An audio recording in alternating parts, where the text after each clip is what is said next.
ایک رنگ برنگے جنگل میں ایک بہت ہی چالاک بندر رہتا تھا جس کا نام مومو تھا۔ دوسرے بندروں کی طرح دن رات صرف درختوں پر جھولنا اور کیلے کھانا اس کا شوق نہیں تھا۔ مومو کا خواب بڑا تھا۔ وہ جنگل کا ایک ہیرو بننا چاہتا تھا۔ ایک دن صبح سویرے مومو نے پتے جوڑ کر ایک چھوٹی سی چادر بنائی اور اپنے گلے میں باندھ لی۔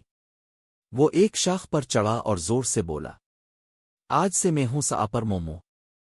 طوطے ہنسنے لگے، ہاتھی قہقہے مارنے لگے اور مگرمچھ آنکھیں گھمانے لگے۔ چھوٹا سا بندر ہیرو بنے گا، ہا ہا ہا، سب نے مذاق اڑایا، مگر مومو نے پرواہ نہ کی۔ وہ بولا، ہیرو کے لیے طاقت نہیں، دماغ اور ہمت چاہیے۔ اگلے ہی دن جنگل میں مسئلہ پیدا ہو گیا۔ جنگل کی بڑی ندی ایک بہت بڑے لکڑی کے تنے سے بند ہو گئی۔ پانی رک گیا اور جانور گھبرا گئے۔ ہرن چیخے، اب کیا ہوگا؟ ہم سب پیاسے مر جائیں گے۔ طاقتور جانوروں نے زور لگایا۔ ہاتھی دھکا دیتے، بھینسیں کینچت، مگرمچھ کاٹتے، مگر لکڑی ہلتی تک نہ تھی۔ سب ہار مان گئے۔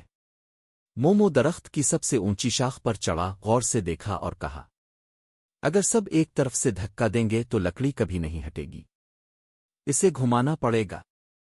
پہلے تو کسی نے بات نہ مانی، پھر مومو نے ایک چھوٹی لکڑی سے مثال دی کہ کیسے گھمانا ہے۔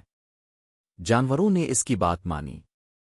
سب نے مل کر لکڑی کو رول کیا اور ندی کا پانی پھر بہنے لگا۔ پورا جنگل خوشی سے جھوم اٹھا۔ طوطے گانے لگے، ہاتھی بگل بجانے لگے اور مگرمچھ بھی مسکرانے لگے۔ سب بولے، مومو تم نے ہماری جان بچائی۔ اس دن کے بعد مومو کوئی عام بندر نہ رہا، وہ تھا ساپر مومو، جنگل کا سب سے ذہین ہیرو۔ سبق: ہیرو بننے کے لیے طاقت نہیں، عقل، ہمت اور ٹیم ورک ضروری ہے۔ مائی یوٹیوب چینل